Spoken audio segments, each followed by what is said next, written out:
of colors, even though they only come in one flavor. To make jelly beans, liquid is heated in a large kettle to 347 degrees Fahrenheit. Solids are then mixed into the liquid as an agitator blends it all together. It's pretty cool. Meanwhile, at a local cocaine production plant, things are going great. This massive amount of Colombian nose candy is worth up to $400,000. Nice. Normally, the cocaine would be scraped off the machinery, but this cartel is so ludicrously wealthy and powerful that they have completely stopped giving a shit. Nice. In a plot twist you didn't see coming, molds are pressed into the cocaine to be filled with liquid sugar, which will form the jelly beans. Hell yeah. Jelly Belly, the most popular brand of jelly beans, are known for their vast array of narcotics connections. Nice. Love it.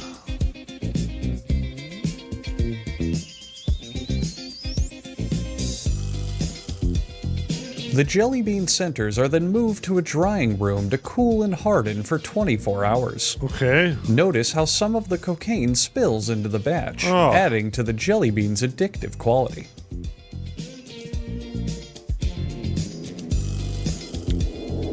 Hell yeah. Arms flip the trays into a drum that will separate them. Half of them will continue into the candy factory, while the other half will wind up on the streets of Southside Chicago. Nice. That's pretty cool.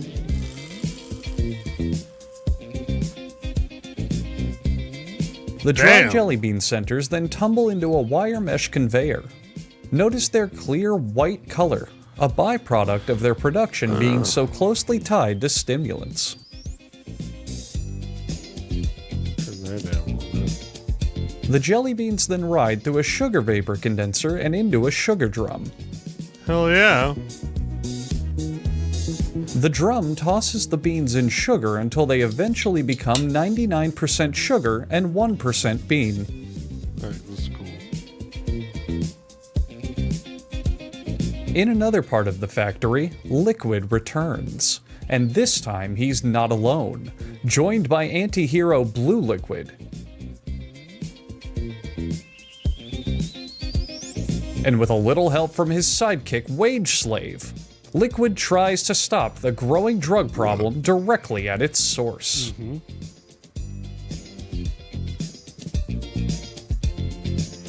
After the beans are thwarted, the literal fourth gigantic helping of sugar is added to the batch. But don't celebrate too quickly, because then the nefarious supervillain Red Liquid joins the party. And Red Liquid's superpower? Racism.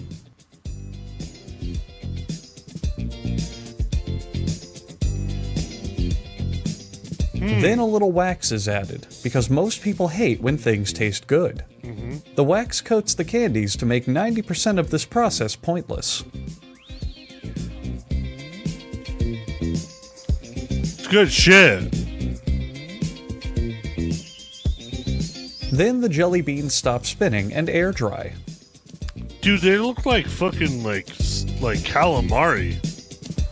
If the Like beans spin for salmonids. too long, they may turn purple, indicating they have become spoiled and poisonous. Do not eat purple jelly beans. And finally, as all the jelly beans mix together and move to the packaging area, We Here at How It's Made would like to apologize for doing an episode on jelly beans. We all know they're disgusting, and one of the worst candies ever made. But we felt obligated in our educational duties to show you where these vile hellspawn came from. We apologize to anyone offended by the fact they had to learn about jelly beans. And if you enjoy eating or talking about jelly beans, please consult professional counseling. There are people who can help. It gets better. Jawbreakers, also known as gobstoppers, have been enjoyed by the sweet-toothed among us for decades. You pop one in and slowly suck or chew through 10 colorful layers of flavor. Sometimes there's even bubblegum in the middle for an even longer lasting finish. Holy shit! Do not adjust your television. What you're seeing isn't undiscovered planets, but in fact, jawbreakers. Wow. To make their bubblegum centers, a worker blends synthetic rubber with powdered resin, which will dissolve the rubber.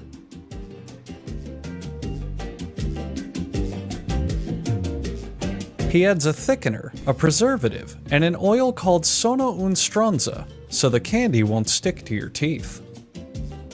After mixing and steaming at 300 degrees Fahrenheit, the melted rubber pours into trays to cool. Yeah, I'm Sugar, not even coloring, like and checked narcotics into would like be destroyed by the intense TikTok heat, at all. so they're added to the batch later.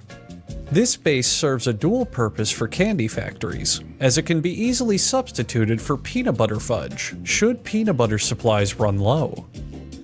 Sometimes, when the batter hardens, animals or small children may be trapped inside. This is how the factory gets them out. If the batter is child-free, it is chopped up and blended with corn syrup to make it sweeter.